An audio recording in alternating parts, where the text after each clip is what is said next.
Let's go live to the Shadow Environment Minister Jonathon Duniam. There's been a delay on that in approval, certainty for the salmon industry in Macquarie Harbour in your state. Do you welcome that in the sense that if you win the next election, you can deal with this once and for all? Well, look, I mean, our position's clear, absolutely. If we win the next election, we would not only ensure that salmon farming could operate in Macquarie Harbour in perpetuity, we'd also change the laws to ensure this never happens again, having green activist groups lodge appeals to overturn already operating permits. But this decision-making process under Labor has been ongoing for a year. Just today, they've announced that process will now go on for another year. And these 500 workers on the west coast of Tasmania in the salmon industry who work in a scientifically based sustainable industry now have another Christmas and another Easter wondering whether they'll have a job in a year's time. And so it doesn't take this long to make a decision. And the reason they've got the extension is, of course, there is new science which is proving the industry is sustainable. There are a number of scientists, in the last week alone that have put out concerns about the threatened species. It's called the Maugean skate. I think I'm pronouncing it correctly. Can you give our viewers reassurance about that species? Is it safe in the face of the salmon farming there? Yes, well, the evidence that's been tendered, which the Threatened Species Scientific Committee, an entity independent notionally of government and the bureaucracy and certainly independent of industry, the evidence they've received precipitating this one-year extension they've requested to do their work says that oxygen levels have improved, which is part of what we've tried to address in partnership with the salmon industry, that the population count for the Maugean skate, of course, has improved as well. There were numbers being bandied about that we only had 40 skate left in Macquarie Harbour, the only place they apparently exist on the planet.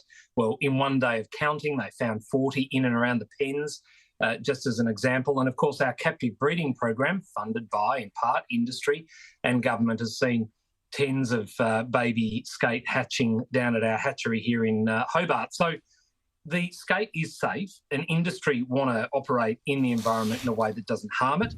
So the two are not mutually exclusive, unlike what the Bob Brown Foundation would have you think.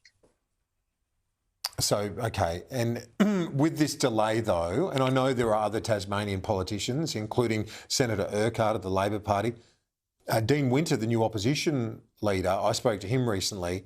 He's emphatic that the salmon farming industry should be thriving and should be cleared to continue by the federal government. Do you welcome that support? I do, but it does make me wonder if a state Labor leader is so emphatic. Anne Urquhart, a Labor senator from Tasmania, a member of the federal caucus, is apparently supportive of the industry. Why is Tanya Plibersek taking another year to determine whether or not the industry can operate in Macquarie Harbour? Labor are not serious about this. If they were, they would have said, OK, yep, you know what, the science speaks loudly here and we're going to back the industry in. But Tanya Plibersek is very worried about her seat in Sydney. She's got the Greens nipping at her heels, and I think this is going to be a more political decision than one based on science.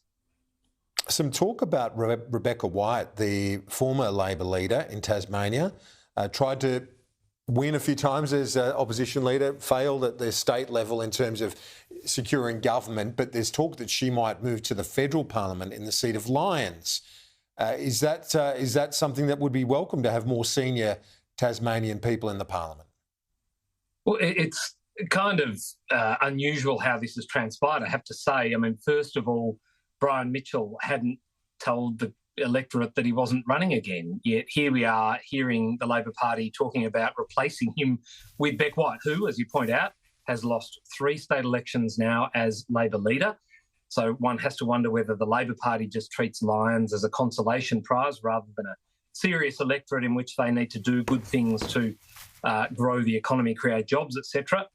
I don't think locals are going to smile on this announcement, because only, 4 or 5 months ago, as you'd remember, the Tasmanian Parliament went to an election. You yourself, Kieran, asked Beck White whether she was going to be running for federal Lyons, and she categorically told you at the People's Forum that she would not. Yet here we are today, and she's now very open to it. So I think it's just a case of where the best job is, and the Labor machine seems to be pointing Beck White in the direction of Canberra.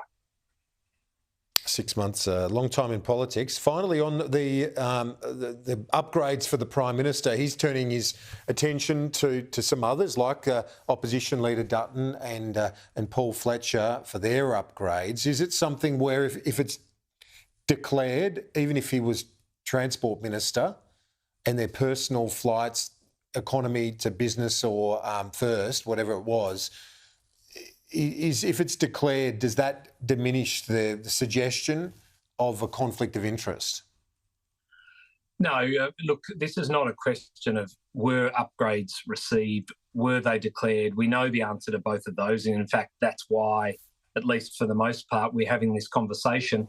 The biggest issue here is, as you point out, someone was Infrastructure Minister, Transport Minister, and Shadow Transport Minister, and the suggestion is that there was a direct request, either from him or perhaps someone associated with him in his office, to Alan Joyce in senior management at Qantas seeking these upgrades. Now, if you are the office holder in charge of, or the shadow office holder in charge of regulating the aviation sector, the airline industry, then that has a real stench about it. This is what it's about, how they were procured, not whether they were given and whether they were declared. That is not what's at issue here.